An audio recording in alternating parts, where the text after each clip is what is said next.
Kimberly Dvorak spoke with some drone manufacturers, and you're here to explain what they have to say. Good morning. Yes, thanks. The drone manufacturers welcomed the news that they're going to be able to. Obviously, they're going to be selling more drones. They're going to be selling more drones, and they highlighted points that countries like Israel, South Africa, which caught me by surprise, are actually in the business of making drones and selling these drones to foreign entities. And you know, the problem, and I think that a lot of Americans kind of think with drones that they have missiles and we use them in an offensive purpose.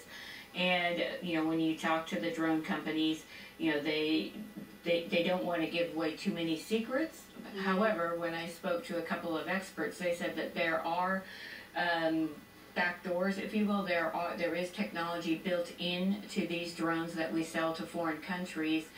In case something were to go wrong, they could actually react through computer systems and whatnot and try to stop something dangerous from happening. Military officials aren't too happy with this move, though.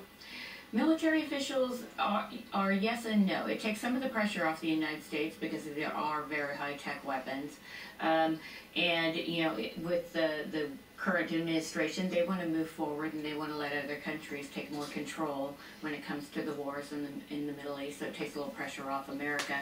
So there's been some challenges, let's just put it that way. But both sides are still arguing a little bit as to the best way to move forward with this. But if you're here in San Diego, and we have two of the biggest drone manufacturers here in San Diego, you know, they have a fiduciary right to their shareholders to make money. In fact, you got a statement from one of those manufacturers. Yeah, and I think we did have that on the full screen here. The United States military buys its armed drones, known as Predators and Reapers, from the General Atomics in San Diego, and the company you know, is happy with the new moves, and they will work with the government basically to make sure that this, you know, this gets out there, and they do this properly and go through the channels. And this is receiving a lot of criticism, but the Obama administration is saying it's part of their counterterrorism strategy. Yeah, again, I think what we're looking at with the Obama administration, they would like to not share the wealth, so to speak, but share the responsibility here.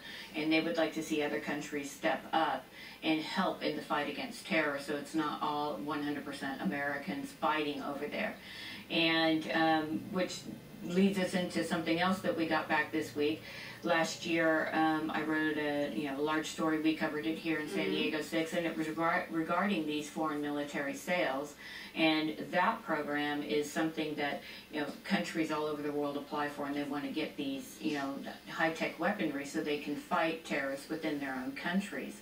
Now, we sent out a FOIA, a Freedom of Information Act, to get information on the end-user agreements, because the government requires that the folks that buy these weapons state that they're not going to transfer these to parties that are, say, terrorist or shadowy governments. Which we know sometimes these weapons land in the hands of terrorists. Yes, I mean, and yesterday and the day before we saw CNN put all kinds of published video out that ISIS had again taken over some very, you know, deadly weapons in the form of tanks and armored vehicles, and they're in turn using this in their fight.